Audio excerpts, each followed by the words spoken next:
Welcome to the Heal Podcast. I'm Kelly Noonan-Goris, and every week I speak to the leading doctors, healers, spiritual teachers, and scientists to find out what is truly possible when it comes to healing. I also interview real people with extraordinary healing stories. My philosophy is, what's possible for one is possible for all. And I've discovered on my journey that so much more is possible than we can begin to imagine. Hey everybody, welcome back to the Heal Podcast. Today is a very special episode because I have just come from a healing session and just vibing off of the work and medicine of the wonderful, magical human woman, shaman, healer, medicine woman that is here with us today. I am here with Sara Eaglewoman, and I just cannot wait to share her with the world. Thank you for coming. Thank you for having me. It's so funny. Honor. Yeah. Oh my gosh, it's the biggest honor of mine. Not only to be able to receive your medicine and work with you as a client, but also just you reached out recently and mentioned the podcast, as I was like, oh my gosh, I never even thought to ask because I've always held you so sacred, you know. So I'm just so honored that you're here today. Thank you for that. I appreciate it. So just want to start out to let us know, like I would love to know, because I mean I know bits and pieces, but for the audience and myself, how did you get started in this work? How did you become a shaman? I know you're Native American. Is it something that you're initiated in as a child? Are you like a chosen one? What is your background and how did you come to do the work that you do today? Well, all of the above, but really, actually, I was born into having this medicine. You know, when you say chosen one, it's funny because my family would say, oh no, she's the one who's going to carry on the traditional ways, because they could tell at an early age that I was already, at 3 years old, I was already having visions, and I would speak to it, just speak to who I was seeing and around me. And so my mother thought, oh dear, she didn't want this to come to me because she knew that it was going to be a great responsibility. But she always could see the signs, and she would call my uncle, her eldest brother, Uncle Domingo, all the time. She's saying this, she's seeing this person, she's talking about Mother, there's a blue lady, excuse me, there's a blue lady that she keeps referring to. What should I do? And this is a funny story because at the age about, I'd say 4, I would always have this communication going in the room, and my mother would come in and she'd sit and she'd look and she'd listen and she'd say, who are you speaking to? Who are you talking? And I'd point, blue lady. Oh and she says, oh my goodness. So she called my uncle. She's talking to this blue lady. Who do you think it is? And she said, take her to the Catholic Church. I have a feeling I know who it is. Take her and don't say anything. Just take her, walk her inside the church. So my mother did, and she said that I was so knee-high, and I'd looking up, and I was looking at big eyes and just looking at every icon, and then all of a sudden I point, blue lady, and she said, oh my goodness, she's talking to Mother Mary, she's talking to her. So she quickly ran home, called my uncle and said, you knew, didn't you? And he said, yeah, I had a feeling. And so it seems like that's when it all started. And I would see, of course, my relatives, my ancestors of the Apache descent, and I would see, these men on horseback and coming in, and then I'd tell my mom as I got older, and she'd say, oh, that's your great-grandfather, that's your grandmother, So it was pretty interesting to see how the medicine, how it evolved throughout the years since I was 3 to be able, when I started to speak, and then to just speak of what I was seeing. And one thing that I wanted to say is that I had a grandmother figure to me that said, you want to listen to a person's sound. She said, you may not understand what they're saying, but you want to listen to their sound. And she said this to me when I was about 5 years old. I'll never forget that. And she said, that's going to be the start of your training, because I can see who you are. When you listen to the sound of someone, then you really understand who they are. You understand where they're coming from, how they're feeling, everything about them. And that's going to build you stronger in the medicine. Well, I'll be darned. I have been listening to people's sound. Now I call it vibration under their words. And I'll be darned, you can really discern and tell what a person is really truly saying beyond the words, and really truly know what they're experiencing. And that's how I developed, a strong intuition and sense of others around me. And it could be a blessing and a curse. Yes, I bet. I bet. And, when we first were talking about coming on the podcast, you said, I was on, Allison, Rockstar Shaman, Allison Charles's podcast, who's a dear friend and sister of mine. I love her. I know. So, of course, I listened to the episode. And I guess it wasn't until you were 31 that you were kind of given your name. Were you practicing any sort of healing work between your childhood and this moment of 31 initiation? Or, what were you doing in life? Well, I got married at the age of 18. Oh my gosh. To the lover of my soul, my life partner, Benny. Oh. And so what happened is I was always an oddball. I mean, people would look and they'd say, what is she saying? What is she saying? And believe it or not, I was very shy because, I knew that others wouldn't understand the language I was speaking or what I was trying to tell them or warn them about. And they would say, God, she's a freak. Let's don't hang out with her. So I didn't really have a lot of girlfriends, but, the ones that I did have were really near and dear to me. They understood me. But it seems like I would just, I'd touch someone or I'd tell them, this is what I'm seeing, this is what I'm feeling, from an early age all the way up to 31. And finally, I was always being watched by elders. And, my husband and I have traveled quite a bit around the world, and they would always just watch. Or the ones, we have a very dear friend on the Blackfoot Reservation, Willie Big Bull and Ona. And he would always watch and say, oh, there's something about her. There's something about her. So he, of course, goes into prayer and he try to, what's going on? What should we do with her? What should we do with her? But finally, one day, at around, the age of 31, because they knew that I had something, that something was, I have a gift. And they said, now she needs to be initiated into her gift stronger.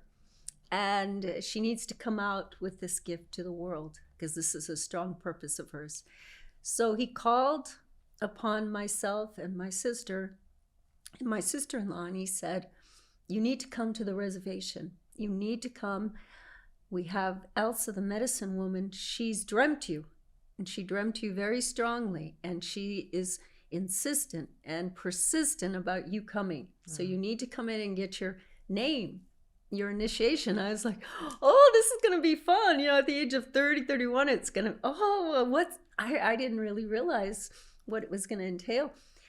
So my sister-in-law and I, we went on the reservation, and it was a 4-day ceremony, and just doing the work there and going on sweat lodge, going, vision questing, all of it. And finally the day came when Elsa, she said, okay, now you're going to receive your name. So they dressed us up in full regalia and gave us both. When you receive your name, different tribes may be different, but on the Blackfoot Reservation in Blackfoot, you get an eagle feather after your name. It's like you get a certificate. That's your certificate, right?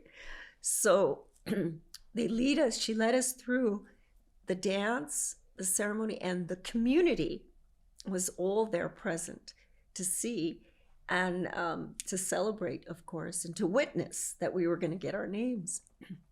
So I went first, and when I went up to the circle, and she's just so tiny, the medicine woman, she's just a tiny little one.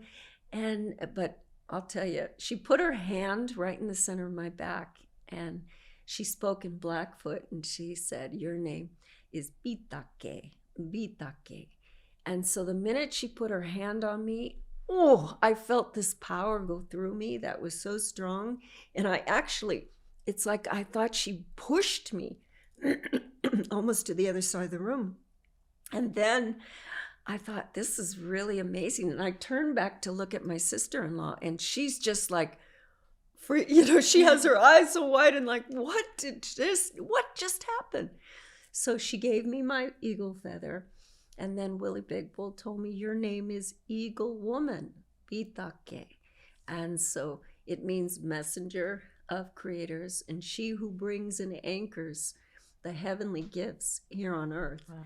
I was like, oh, I was crying and crying. And my sister-in-law, it was her turn. So she said, she's not going to push me around like that, because she's like tough, big. She's a fighter. You literally, you and your sister-in-law and your husband all did martial arts, yes, right? Yes, which is another side story that we need to talk about, because you are a badass. Yeah. So she's there. She's big, and big like a bull, right? And she says, she's not going to push me like that. I said, okay, we'll see. She's being honorary and just scared more than anything. So she went up in the circle, and Elsa again placed her hand right in the center. And boy, did she go flying forward. And I looked and I said, see? I said, I told you. And she's like, oh my goodness, she's powerful. And I said, it's the power that's coming through her. That's did it. So her name is Many Buffalo Stones Woman, which is actually it's a strong name for the community, meaning that she would go ahead of the tribe to collect the provisions and food. So she would be the one. So we were really happy with our names. And she said to me, I wanted your name. Who doesn't want Eagle? Eagle's the top of the totem, right? I think. So she was like, I wanted your name. I said, oh, well. That's amazing. Yes. So from then, it just, you knew your path, and then it became. Well, it was so interesting, because once that power, it was like she really knew that it was time for me to be initiated into my medicine. And before then, I was, I felt that something was changing, something was moving, and everything shifted. Once I received my name, we came back from Canada, and I felt like I was different. And I'll tell you, that was the time when I stopped eating red meat. I started relinquishing. I used to have like a nice glass of wine with food. I couldn't eat it. I'd start to throw up, or something would happen. It was like being done to me. And then I'd like to have a steak every now and then. I took a steak. It just kept coming out of me. Your vessel was rejecting anything that was impeding the light or the channel. So from that day on, even dairy, it's like, oh my goodness, all the things that I thought that were really good for me and I loved, I couldn't eat anymore. Wow. So it seems like I went through that period of change for about 3 years, and then I became vegan. And then I was told by the council that you can have protein in the form of fish. Oh, okay. So that was the cleanest to my system, so that I could do the work. But it's a very disciplined life to be shaman, medicine person. For me, that's my experience. And I would go see me, because I know that I'm pure in the way that I take care of myself. Mm-hmm. The vessel has to be clean. My mind has to be clean. Everything. Words. So my life is, my husband says, sometimes I think that you live in a monastery, because you're with me, but yet, you're very disciplined. He is also, though, but it's like, it changed.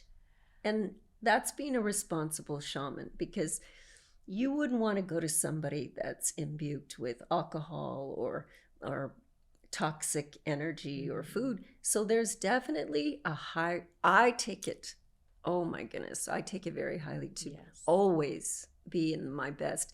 And what I love is chocolate, dark chocolate, right? So I can't even have that before I work. Oh, wow. So I have to wait like 3 days after, and then I can have my dark chocolate. Okay, so on Saturday, I'm going to send you a box. Oh, thank you. I'd love that. Yeah. So I think integrity in healing is something that people struggle with. I'm like a believer. I give people the benefit of the doubt because, I operate with integrity as much as I feel like I can. Like, I'm just pure. I want to help people. Yes, you do. And so how, like shamans, especially with like plant medicine now, it's like all the rave. Everybody wants to do ayahuasca. And I think plants, I've had wonderful healing ceremonies, anything from nature, with the right reverence and the right integration, I think can be very healing and powerful. But I did have one experience where I was not in the right set and setting. I knew nothing. I was not supported. And it was very dark.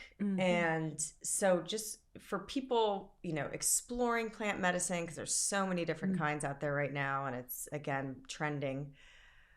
What is your advice or guidance to seek out? What are they looking for in a shaman or a guide that they can trust? Like, how do we make sure they're as in integrity as you are? Well, for me, I feel like I am the medicine. So if I'm going to work on you, again, I have to be pure in my purest form, from mind, body, spirit.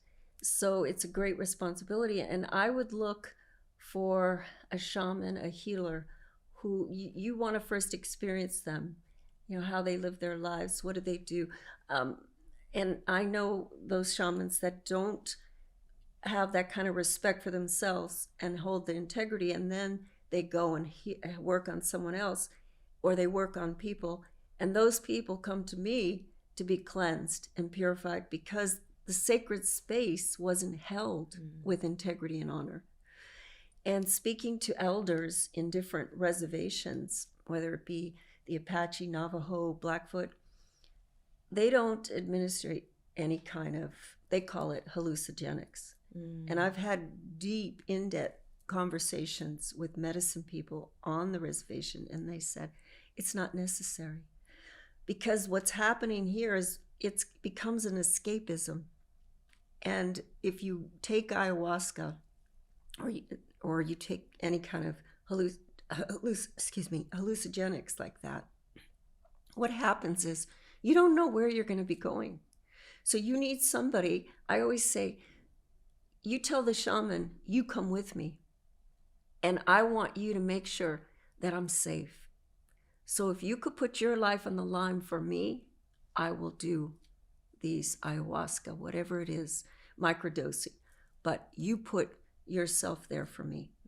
That's what you want to have. And, if there's somebody, a shaman that says, okay, I'll put my life on the line for you, but I haven't met one. So, I'm not sure that there's any out there, because they will administrate it and they'll hold the bucket for you while you puke and hold your hair back and all that. But still, they're not going to be responsible afterwards. And then you never know going into these states where you're going to end up. And I've heard some horror stories and I've seen it. People will come to me after going through having an ayahuasca experience, and it's about, I see fragments of the soul that are stuck in these dark places. The things that I've seen, would send shivers up your spine, because there are demons out there, and it's real. And when you can see beyond the physical like I can, and you see these demons that are just like fangs and looking and like, you want to take her soul? Come and get it, that kind of energy. I've had those confrontations. I feel like I've seen those guys in ceremony before. I'm like, wow, and not want to get involved with you. And they will fight. They will fight to not release the soul. So I go in there and I pull the fragments of the person's soul back and integrate it back into their beingness, because it's scary and it's sad to see. So I would say that if you're going to do it, just do it for the right. What is the purpose? What's the intention?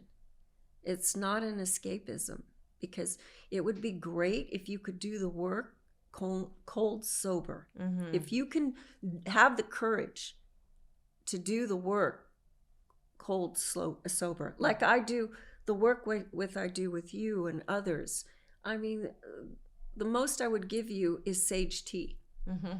And then you're courageous to go through the ceremony that I take you through. I know you are. You've been very courageous. Yeah. Yes. And just as you hear Eaglewoman maybe like clearing her throat a little bit, Yes. we just finished an hour-and-a-half long session, and there was a lot of clearing that was happening with coughing and moving energy. And I've certainly felt it physically, but there's some aftermath Yes. of clearing. So pardon Yes, please. Yeah. the coughing. So walk us through. I've experienced it. I feel like I am so clear right now and just put back together, Humpty Dumpty. But how do you work? Like in a session, what are you seeing? I know you call in the ancestors and then archangels. Also, by the way, do you still talk to Blue Woman? I do.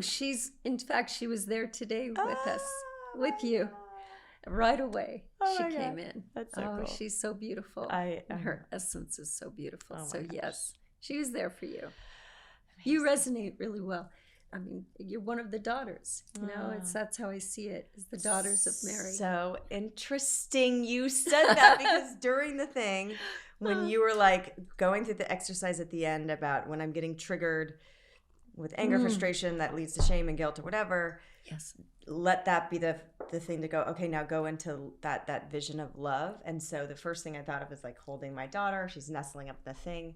And then as you were walking through the final thing, what I saw was I was holding her, and then I just saw this, she had her like tiny lineage coming out of her.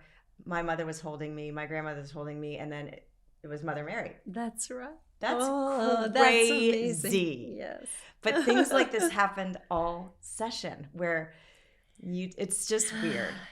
It's just so wild. So it's beyond resonance. It's like you were saying things. I asked at the very end, you're like, anything to add?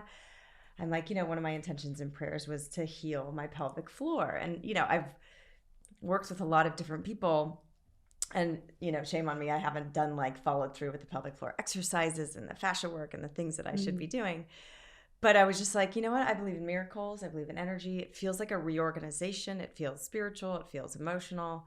Yes. I'm just going to throw that in there. And you expressed that on the way here, you could almost couldn't walk. You certainly couldn't run this morning. You were feeling all of this misalignment in your pelvic floor. That's right. So talk to us about what the healing, I know you tap into my field days before you start working on me. That's true. What does a healing session look like with you? Well, once you commit and you reach out to Nancy, my right hand, because I'm left-handed. In studio? Yes.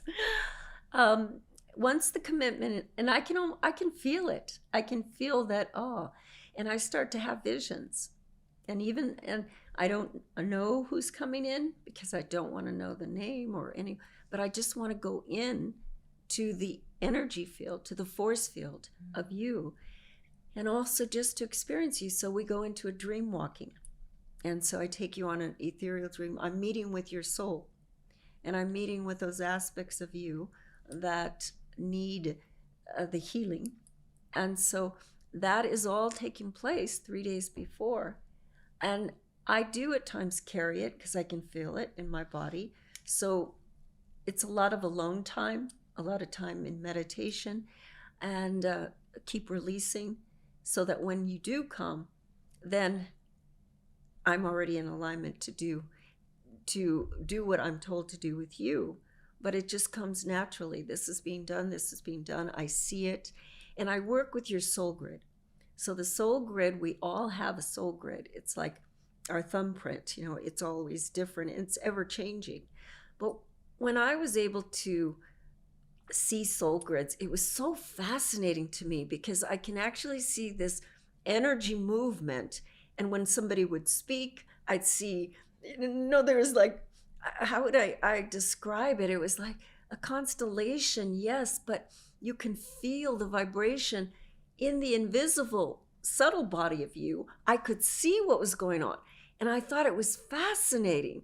And so then it came even stronger. This is the work. The ancestors said, this is what you're going to be doing. You're going to be doing soul grid, cleansing, healing first. Because as the grandmothers say, the most important part of healing is to always address what's in the invisible realm of the person. Always address the soul first. And whatever you're seeing in the invisible realm, you go to that first. And then you'll be led to where it is in your physical form. So when I'm working on you, as you know, my hands just start moving in certain areas of your body.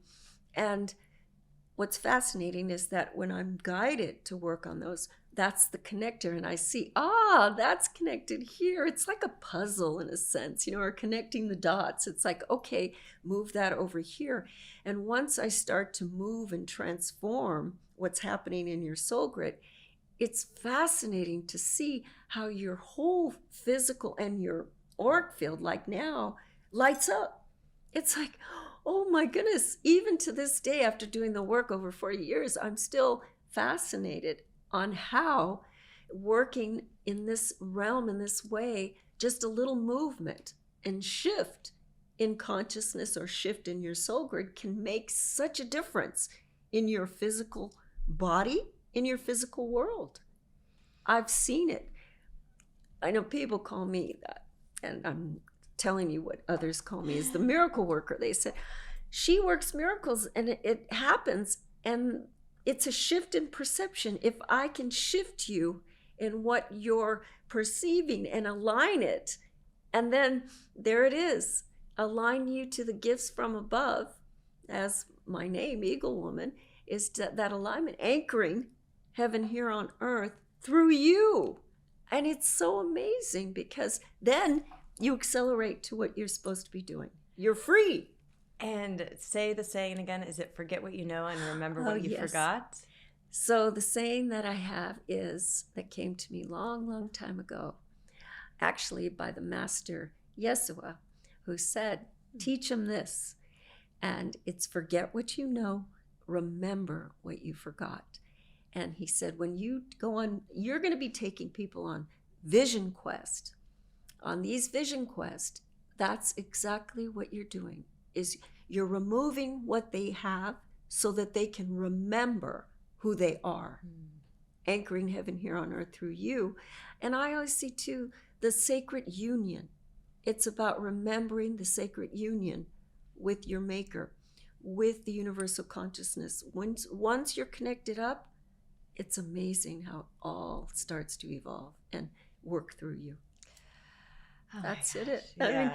I mean, there's so much more because it's like multitasking. Yeah. When I'm working with you or working with anyone, it's just like there's so much going on. Mm-hmm. So I have to really be attentive. And it's so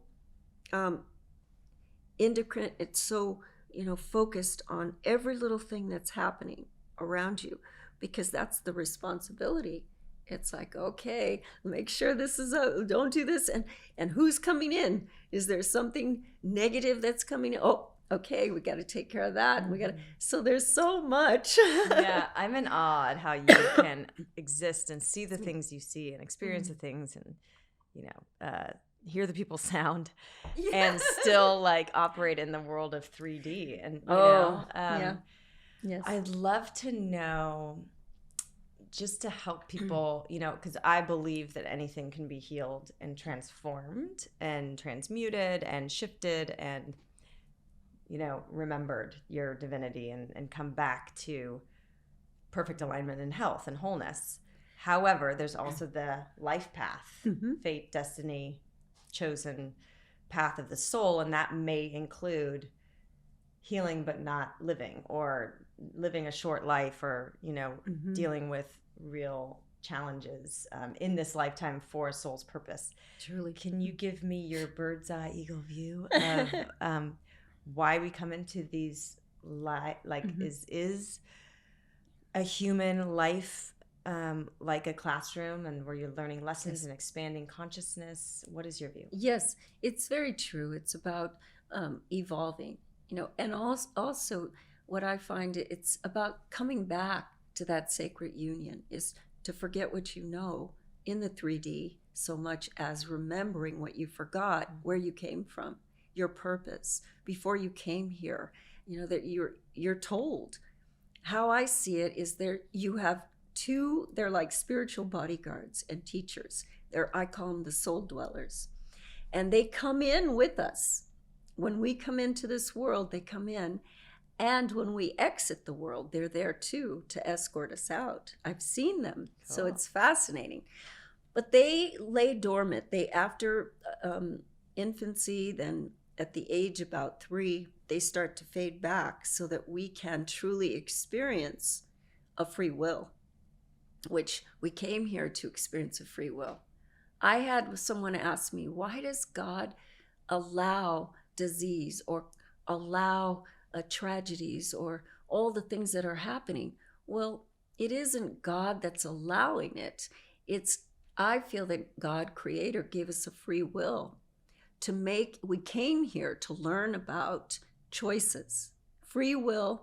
Which road are you going to take? You're going to take that road of maybe it might be very destructive, or you're going to take the road of ascension or, good health. So we have these throughout our lifetime.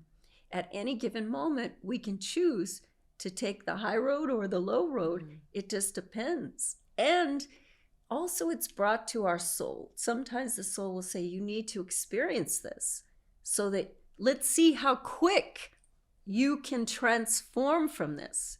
The quickening is what it's called. Let's see how long do you need to stay stuck in this before you've worn it out. And it's like people say, I'm triggered. I've seen people that for such long times, and they'll come back and it's like, oh, I was so triggered by this. And I said, again? Why do you feel you need to repeat that? I mean, why do you feel you need to keep going through that? What lesson do you feel? Oh, but it's a habit. I mean, how am I going to release it? It just keeps happening. I said, well, because you allow it to happen. Why don't you just decide it's enough? I don't want to experience that.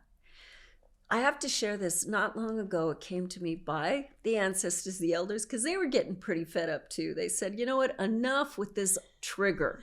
I'm triggered by this. I'm triggered by that. The Council of Elders said, we're so, get over it already. Psychologists have gone off the handle. Yeah. So I said, well, what's the solution? What's the cure for that? And they said, how about this? Teach them this.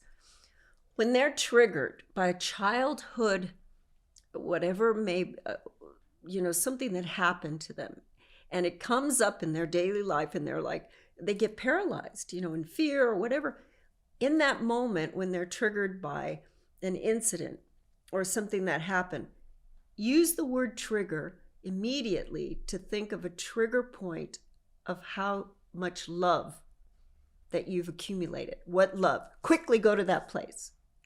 So if you're triggered by something of your childhood, immediately think of something that happened in your childhood that was filled with love, or beyond that, in your teens or your young adult. That's a trigger point. Now we shift it to where you're triggered in love rather than triggered in fear or triggered in, no, I can't do that because it's bringing back a memory. Well, what's the memory of love that you remember? And immediately, we did that today. Mm-hmm. You experienced it. And I'll try to explain in layman's terms in my personal experience, so you could try to apply it to your life. As you were saying that, I was like, okay, what did I trigger? And, my triggers from childhood, most of you longtime listeners know they are attached to my father and his, temper at the time, back in the day, lots of pressure. But, just in the other day, like, if there's people around and my daughter is having a tantrum, which is fairly normal between the ages of 2 and 5, mm-hmm. And it's just she's in a power struggle phase, and she's just if she feels unsafe or she's really angry that I have plans or something, and she's screaming with anger, and there's other people around, I got triggered Mm-hmm. and I just wanted to be like, stop screaming. Mm-hmm. And I think I might have done that after a while, like my patience wore thin. And it was because of my own, I was starting to like doubt my ability as a mother. I was just having all these stories in my head about all the people in the house judging me and my mothering skills and judging her. And so my trigger drove me to go, stop screaming, and now to have a tool to put into practice, it's going to take some practice because, 4 decades later, I'm pretty ingrained in my ways.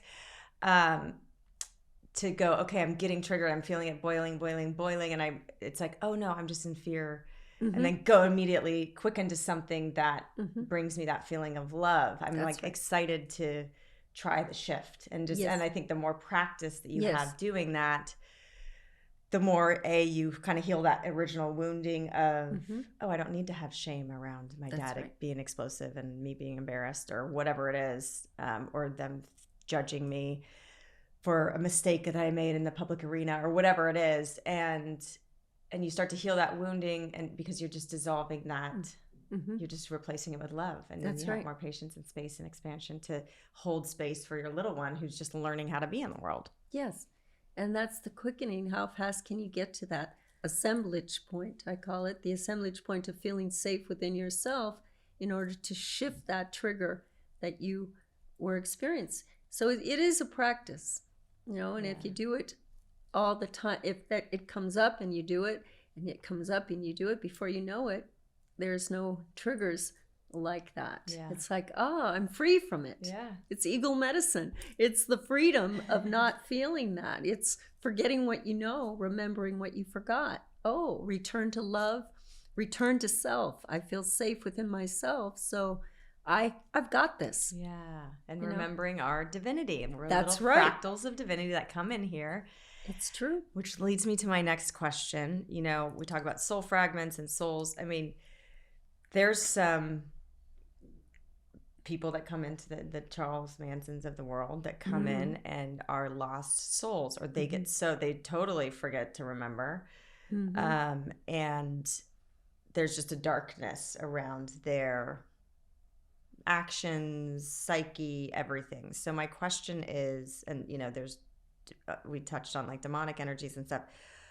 Are there dark souls that come in, or is like all souls pure and then they choose to come in here and the life path is one of darkness, like, or they got fragmented away from their soul and they're just operating in pure evil? Like, what I'm to speak to that is that sometimes it's because the soul is a continuum.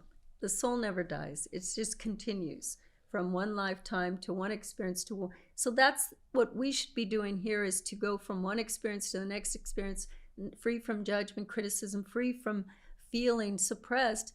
When you learn how to do that, then you're liberated, and you become anointed with such grace. But there are people that come in from past lives that still carry in their soul a karma that is filled with darkness.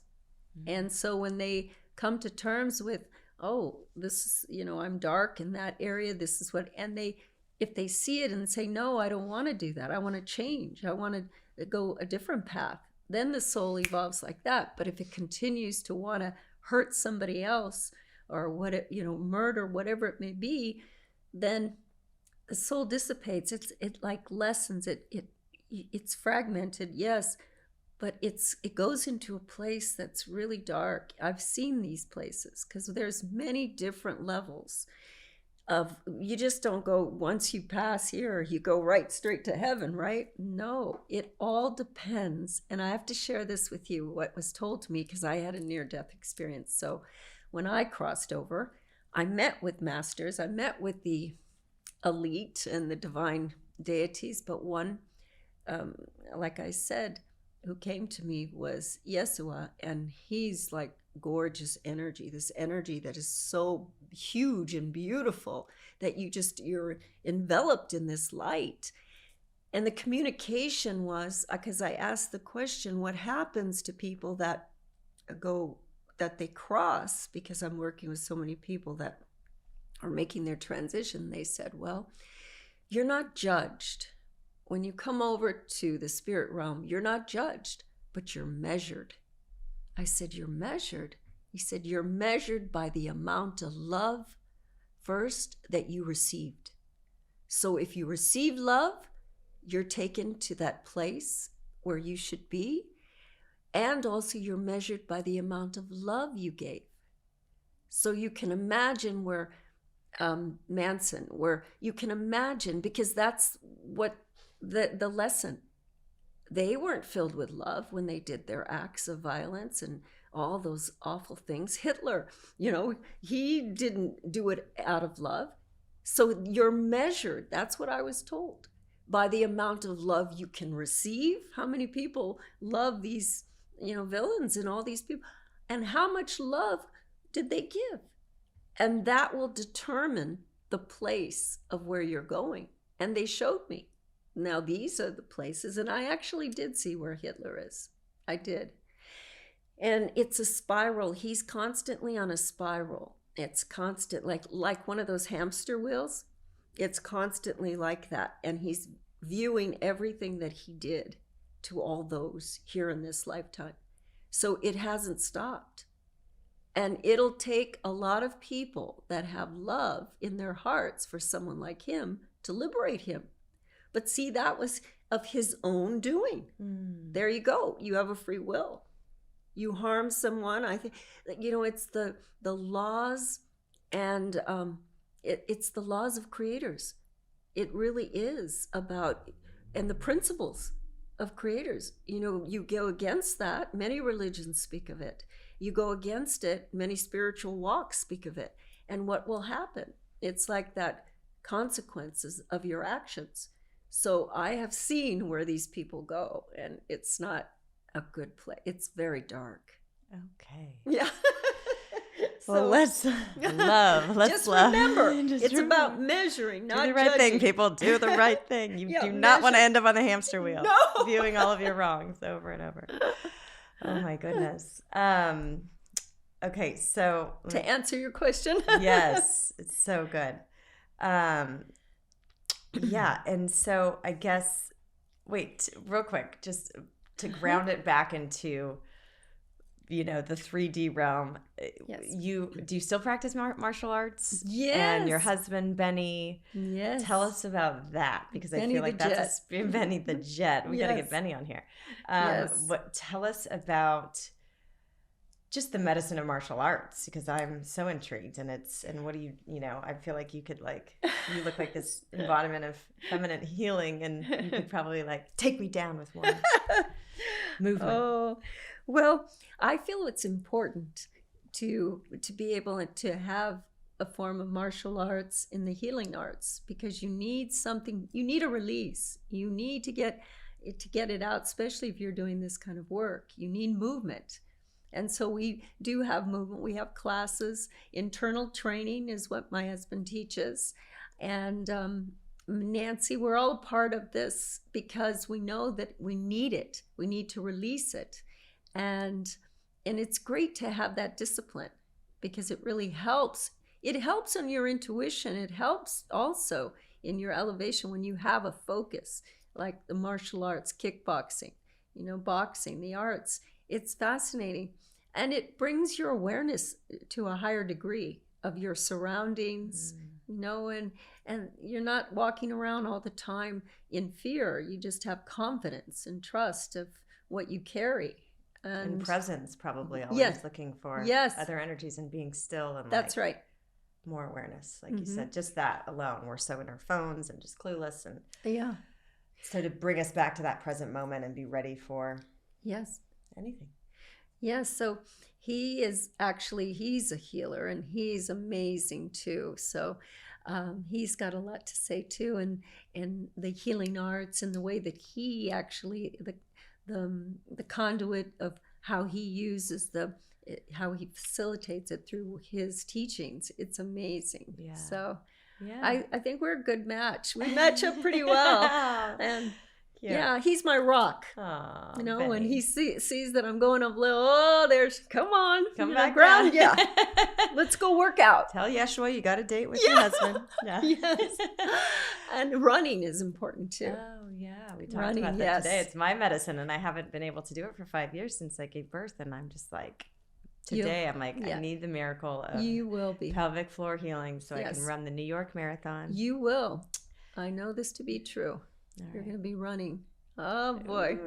And it really is miraculous. I mean, when we started on the bed today, there's always a moment in our healing session where it's like a struggle to even respond to you because I drop so deep into relaxation. It's almost probably like if I should wear my aura ring next time because I'm sure I'm just in this like coherent state. But it really is a struggle. I'm like between two worlds of like almost like it's got to be delta or gamma or something. But that's how I know. I mean, besides just your words that were like reflecting, there's one story where you literally pulled out the word that I had described about this other person that nobody else would logically think of or know. And you were like, it's almost like they're your, you know, it was so wild. It was like, that's exactly the word I used to describe. So you're obviously very tuned in. But the biggest litmus test for me was the first time you worked on my husband, Alec, who, if you know Alec, he is, you know, like a ball of energy and doesn't stop, massive ADHD, creative genius. Yes. You know, just like a lot of energy. And he got off your table and he was like, wow. Like he was calm, grounded. There was none of the freneticism. He was like locked, loaded, clear, and calm. And I was like, okay, she's legit, you know? So yes, all I'm saying is, thank you. Yeah. And if people want to work with you, how did they find you? Can anyone work with you? Yes. Are you specific about, I know certain healers are like, ooh, I can't touch that, or too much going on there, or whatever it is. Well, I get all walks of life, all kinds of energies that come in. I've seen the worst, I've seen, you know, the best, I've seen the darkest, and I've seen the light. There's so much. So when you're ready, you'll know that it's time to come and see me, because I say I'm your last stop. You've come to the highest, the totem pole of the highest, you know, that's where the eagle sits. So you can go and do all that you think you need to do, but when you come to me, we're going to break you open and remove what is necessary and realign you, redefine you, rewire you, and you take it from there. So you can get a hold of me on my website, SaraEaglewoman.com. Amazing. As you were working on me too, we were standing there, and it is such a sacred ceremony. You bring, you know, I bring the tobacco offering and my intentions and prayers, and we it's very sacred. I could feel like my heart beating, and it just, something told me to ask you, heartbeat, drumbeat, like what does that mean to you? Well, you were already aligning. It's being done to you. You know, some people I get to come in and they come in, they're skeptical. They're afraid. They don't know what to expect. And what is she going to do to me? What can you? I get those kind, very nice. I welcome them. Come on in, you know, just experience me. Yeah. Experience me, because it really does. The work comes from my heart. I mean, it's just what I'm guided and led to. And I love what I do. And I know my purpose. And when you know your purpose, you do speak, and it comes from the heart, and that's it. And sometimes I can be light as a feather or hard as a hammer on you, because it's what is necessary. You know, let's don't waste any more time with this. Let's get through it. So I do experience a lot. And like with you, when you were standing there, the drum is so important. It's that drum beat, the heartbeat. It's connecting up to the grandmothers and the grandfathers that are there. And I always see them coming in. I call them the council of elders. And before you come in, I prepare the ceremony. I prepare the sacred space for them. So I am the bridge. But it's more than that. It's like, that's again being responsible shaman, is that being responsible for those in the spirit world, the divine, that want to come in to our world, because there's such a density that it's hard sometimes for them because they're so elevated, so luminous.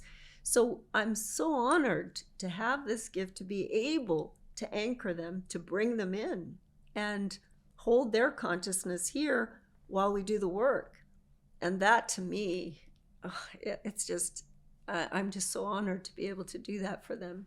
I really am. And they're there. I mean, I imagine like there is so many people making poor choices and, you know, on that path toward that hamster wheel.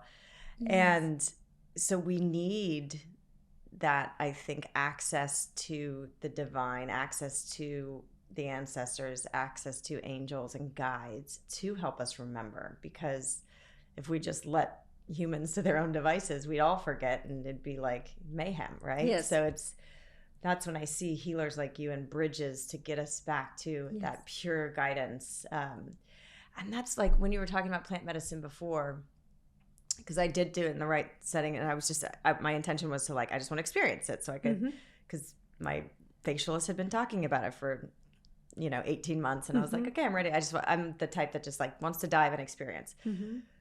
Wrong set and setting, no integration, no preparation, just free for all, like terrifying and dark. Then I had a different experience, and it wasn't like my intention, and it gave me so much. Mother Ayahuasca, like gave me so much clarity back to myself. It's almost like, and then you see those kind of hallucinations that you see because you're so connected. You don't need the plants. But is it fair to say that like if your intentions are pure, like I feel mine are, and I'm just trying to do ceremony with clean, pure people to be reflected back more of myself and get messages, is that okay? And obviously sacred and when you're called, not as an escape and not all the time. Because by the way, I'm like, who would want to do ayahuasca for fun? It is not fun. Like it is not an escape. It's like brutal. And so it's, I've only done that twice, but just any ceremony with like plants that are, my friend just told me about her client that did ketamine and had this vision that connected back to me in the thing. And so there is some like miraculous with pure intention. Could it be where you're connecting, through a practitioner with these brilliant, intelligent plant medicines to connect you, or maybe open up your gifts so that we can maybe be more present and start to see things without any intervention in the future. Does that make sense to you? That's where I'm kind of at. Well, in the Native American, I speak for my experience and not for all Native Americans, but what of the ones that I have spoken to and the elders that I respect and I go to since an early age. But it's always about the trials and tribulations we go here are for a reason, for purpose. And it's good to do it cold sober, as I said, and to face it head on instead of, I need to take this, I need to do that in order for me to go outside of myself. You can get there with your breath medicine. I can facilitate in you so that you can have, I've had many people tell me about these extraordinary visions while I'm working with them. And it's like, oh my God, you took me on a vision quest. Yes. And I was right there with you. So you're safe. And they feel safe. Like, wow, thank you for being there with me. So that's why I don't trust many that are out there. If you were in Peru, what I know to be true is like if you go to a medicine person that's in Peru or in the Amazon, you're actually with them for almost a month before they even administrate ayahuasca or anything, because they really take it seriously. And you have to be careful, because in the spirit realm, when you're working with any kind of medicines like that, and if you're abusing it or you just keep doing it, the wrath of the ancestors will come down on you hard. You think will come down on you hard. They are fierce. Yeah. Because it's just like with tobacco. There was a time when it was so sacred and it was used as medicine. And then people started to take advantage and take it for granted. And that was it. And before you knew it, a disease became out of it. So that's what I say. You have to be careful, because they get upset. And it's only a matter of time because they're fed up with all this fab, like, or this, it's like a trend. Yeah. We don't do that. When you're all reverence is out the window. Yes. And you have to respect the plant medicine. You really do. You have to respect any kind of medicine, anything that you put inside you, because it can have an adverse effect if you're not doing it with respect and the honor system.